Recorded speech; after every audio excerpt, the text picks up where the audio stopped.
महाराष्ट्र की बात करें तो 288 सीटों को लेकर आज गिनती होगी। सुबह 8 बजे से मतगणना शुरू हो जाएगी। झारखंड में 81 सीटों को लेकर मतगणना होनी है। तो वहीं अगर हम बात करें उपचुनावों की तो 48 विधानसभा सीटों को लेकर गिनती होनी है, जिन पर उपचुनाव हुए हैं। 2 लोकसभा सीटों को लेकर उपचुनाव हुए हैं, उनकी गिनती भी आज होनी है, यानी कि नतीजे सभी के सामने आएंगे। लेकिन उत्तर प्रदेश की बात करें तो 9 विधानसभा सीटों को लेकर उपचुनाव हुए, जिनकी गिनती आज होनी है। क्योंकि तस्वीरें भी हम लगातार देख रहे थे, तस्वीर जब वोटिंग हुई थी तब काफी हंगामा देखा गया था। सभी को इंतजार है नतीजे क्या रहने वाले हैं। अलग अलग जगह से हमारे संवाददाता भी लगातार हमारे साथ जुड़ रहे हैं। रायपुर से तजीन नाज हमारे साथ लगातार बनी हुई हैं, तो वहीं कानपुर से अमित हमारे साथ लगातार बने हुए हैं। अमित, क्या अपडेट है अभी तक मतगणना को लेकर? मतगणना स्थल पर अधिकारी पहुंचे हैं और तैयारियां शुरू कर दी गई हैं मतगणना की, और लोग भी पहुंच रहे हैं। जो उनके प्रत्याशी के समर्थक हैं वो मतगणना स्थल के बाहर पहुंच चुके हैं, क्योंकि उनकी एंट्री अंदर नहीं है। तो ऐसे में तैयारियां पूरी हैं, पुलिस प्रशासन मुस्तैद है, और इसका पहला रुझान जब 9 बजे आएगा तो स्थितियां स्पष्ट होंगी कि जिस तरीके से समाजवादी पार्टी की प्रत्याशी ने ये आरोप लगाया था कि पुलिस लगाकर चुनाव कराया जा रहा है और ये चुनाव जनता नहीं लड़ रही है, ये चुनाव सपा से पुलिस लड़ रही। तो ऐसे में ये गंभीर आरोप थे।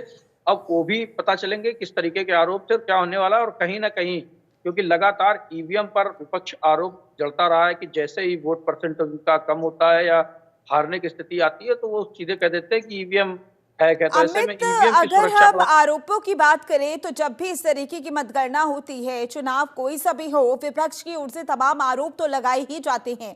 लेकिन इस बार अगर हम बात करें सीसामऊ की तो काफी तस्वीरें हमें ऐसी देखने को मिली जो कि चौंकाने वाली थी, क्योंकि कहीं ना कहीं हत्या की भी खबरें सामने आई थी। तो आरोपों में कितना सत्यापन है?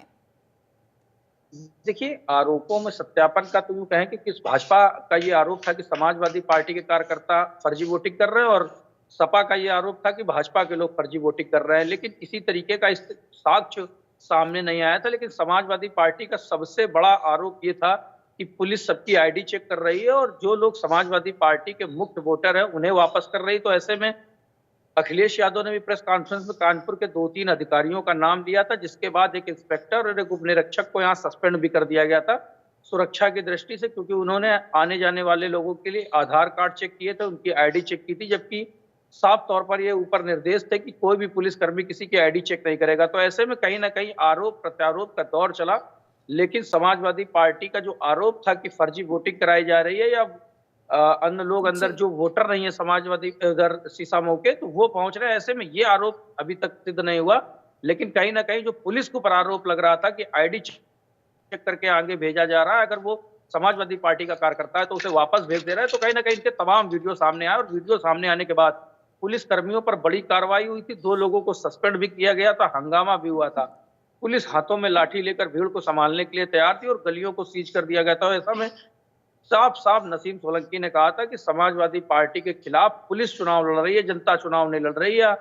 यह वो कहे कि भाजपा चुनाव नहीं लड़ रही है। सो आरोप जो लगे थे अब वो किस तरीके से साबित होंगे, क्योंकि अब तो वोटिंग हो चुकी है, गिनती शुरू होनी है, और गिनती शुरू होते ही ये रुझान आने लगेंगे कि किसका पलड़ा भारी है और कौन बिल्कुल, इस समय अभी तो सरताज। देखना होगा, क्योंकि ना केवल सीसामऊ की बात है, हमने मुरादाबाद कुंद्रकी सीट का भी यही हाल देखा था, वहां भी इसी तरीके की तस्वीरें देखी थी। क्योंकि देखिए, तैयारियां तो चाहे बीजेपी हो या फिर समाजवादी पार्टी हो, दोनों की तरफ से की गई थी। लेकिन जिस तरीके की तस्वीरें वोटिंग के दौरान देखी गई थी, चौंकाने वाली थी। लेकिन देखना होगा नतीजे क्या रहने वाले हैं, क्योंकि नतीजों का सभी को इंतजार है और आज नतीजों का दिन है। चुनाव आयोग की तरफ से सुरक्षा के कड़े इंतजाम भी किए गए हैं। तजीन ना से जानेंगे, तजीन क्या अपडेट है अभी तक मतगणना को लेकर?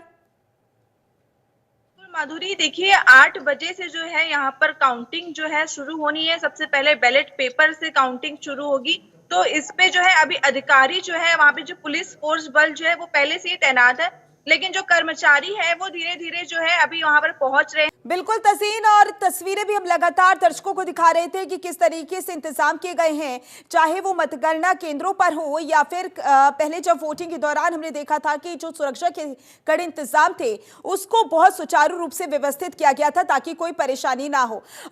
अमित, क्योंकि इस दौरान हम हलचल बहुत ज्यादा देखते हैं, चाहे वोटिंग के दौरान हो या फिर मतगणना के दौरान हो, हम ये भी देखते हैं कि कुछ अराजक तत्व होते हैं जो कि अराजकता फैलाने की कोशिश करते हैं, हंगामा करने की कोशिश करते हैं, तो उन पर नकेल कसने के लिए क्या कुछ व्यवस्था? देखिए, पुलिस पहले से सतर्क है और सादी वर्दी में भी पुलिस लगी हुई है। जिस तरीके से अराजकता की अगर कोई बात सामने आएगी तो पुलिस निपटने के लिए पूरी तैयार है। लेकिन ऐसे में अगर अराजकता के बाद अगर बात की जाए तो उत्सुकता भी बहुत है।